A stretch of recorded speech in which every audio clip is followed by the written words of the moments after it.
for Jagga Jagga by virtual presence. Thank you, Deputy Speaker, and thank you to everyone who has enabled me to be present through this technology and allowed our Parliament to catch up with workplaces across Australia so that we can all be representing our constituents this week. And in fact, being able to use this technology today means that I started my day by dropping my daughter off at her early education centre. And so this is a bill that I feel very passionate in speaking about, because I see firsthand the hard work of our early educators at this time.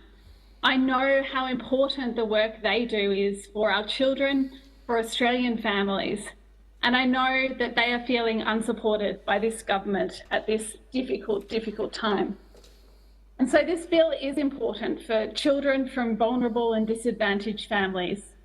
But the most critical action the government could make for vulnerable children and the early education sector right now is to reverse their snapback policy, which removed the JobKeeper payment from early education workers. It is critical to our country's future that we have an early education system that's equally accessible to everyone. And that's not what we have in Australia at the moment.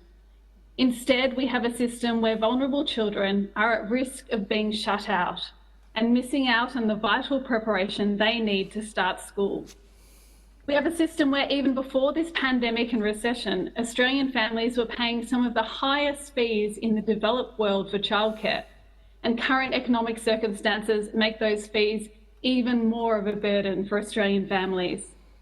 And we have a system where this government has abandoned our early childhood educators, targeting them as the one sector to have JobKeeper removed and leaving many workers without pay at this time. Well, Australian families and Australian workers deserve better. I've spoken before in the chamber about how vital early education is to giving our children the best start in life. And I don't think I need to run through all that evidence again. But I do need to highlight that early childhood education is particularly important for vulnerable children and those from disadvantaged backgrounds. And early evidence from this pandemic tells us that as a result of COVID disruptions, too many of these children have now lost contact with their early education centres, which puts them at increased risk of starting school at a disadvantage. And while this amendment will provide some continuity of care for children at risk of abuse or neglect, it doesn't go nearly far enough given current circumstances. Without additional support, these children are now at increased risk of starting school even further behind, or in fact not engaging with our education system again. And of course, the very people who are in a leading position to be able to reach out and help these vulnerable children are the people who've been thrown under a bus by this government. Early childhood educators and providers have been treated disgracefully. They are the one sector in this country to have had JobKeeper ripped away. And I, like I'm sure most of my colleagues in Melbourne, have spent a good part of the last 3 weeks talking with early childhood educators in my community. And I can tell you they are angry. They are upset.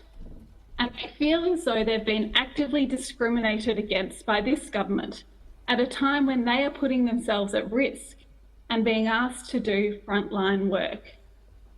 So to name some of the people that I've heard from in these 3 weeks, a 59-year-old early childhood educator who was stood down without pay for 6 weeks. Her husband's retired, and this has a significant impact on their family income. A provider in McLeod who is trying to do the right thing by her employees, and in fact she doesn't want to stand any of them down. She's been trying to keep everyone employed, she's been trying to provide places to children of frontline workers, and yet she's not getting enough financial support from this government to be able to do this. I spoke with early childhood educators in Eltham North who are feeling unseen, unheard and worried about their future. And in fact, I'll just quote from what they sent to me because it really reflects how I think our early childhood educators feel so badly let down by this government at this time. This is what they said. The loss of JobKeeper has really upset a number of educators in early childhood education. And it's heartbreaking not being able to provide certainty to the educators, that are so passionate about the job they do every day. They've been left feeling extremely undervalued, especially since they've showed up to work every single day since the COVID-19 pandemic began. We've constantly been made to adapt to a variety of changes, sometimes with little to no warning at all. Still, they come to work and provide high-quality education to the children and provide continuous support to families each and every day, still with a smile on their face, even when they're going through their own personal challenges. What an indictment on this government that these are the people that they've cut off JobKeeper. These are the people that they're not giving any support to. I wrote to Minister Tian to highlight this problem over a week ago. I haven't had a response yet. And in fact, I note looking at this debate today that there are no members from Victoria on the other side speaking on this legislation, either remotely or in the chamber. And I refuse to believe that their constituents haven't been coming to them, talking to them about this problem as well. Do they just not care?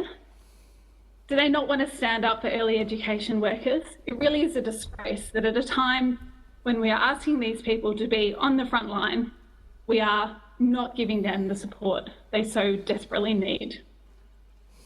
But of course, more broadly, Australian women must be getting used to this government failing to acknowledge them, even as they are hardest hit by the effects of this recession. More women than men have lost their jobs or had their income reduced. More women than men have had to scale back their hours at work or take on the responsibilities for homeschooling or care or cleaning.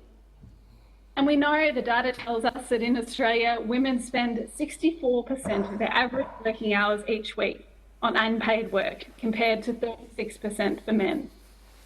During the pandemic, we've seen mothers spending an extra hour each day on unpaid housework and 4 extra hours on childcare. And if we look at all the things that this bill fails to do, it fails to make Australian childcare more affordable. And we know that's going to hit women hard. This pandemic has highlighted what we already knew to be a huge problem in this space, which is the cost. Before the pandemic started, we'd seen the cost of childcare continue to go up and up under this government. The cost of living was continuing to increase, wages had stagnated, and families are feeling the strain of ever-increasing fees. And yet again, the government has failed to address this. At a time when people are losing their jobs, at the time when they're losing income, this government is doing nothing to make childcare more affordable for these families. Childcare costs had already increased by 7.2% in 1 year alone before the pandemic hit. And we've had recent analysis from the Grattan Institute highlighting how, in fact, the cost of childcare is a disincentive, keeping Australian women out of the workforce or from working beyond part-time hours. The Grattan Institute suggested that for an extra investment of $5 billion a year on childcare subsidies, we could create an extra $11 billion in increase in GDP from increased workforce participation. And at the same time, we could boost the earnings of the typical Australian mother by $150,000. How important would that be at this time? More women able to work, more jobs for women in a female-dominated industry like early childhood education. But instead, are we getting any of this from this government? Not at all. In fact, we've got a government that's targeting stimulus in male-dominated industries such as construction, while cutting off areas where women are working, like early education, and making it too expensive for Australian women to be able to afford childcare so that they can work where needed. Mr. Speaker, this is an important bill, but it doesn't address the important issues at this time. It doesn't support our early childhood education workers who are on the front line. It doesn't make childcare more affordable for Australian women and Australian families who are struggling through this pandemic. I urge the government to think carefully about what more it needs to do. It's leaving too many people behind. It's left too many workers without the support they need at this time, and it's urgent that they act now. The question is,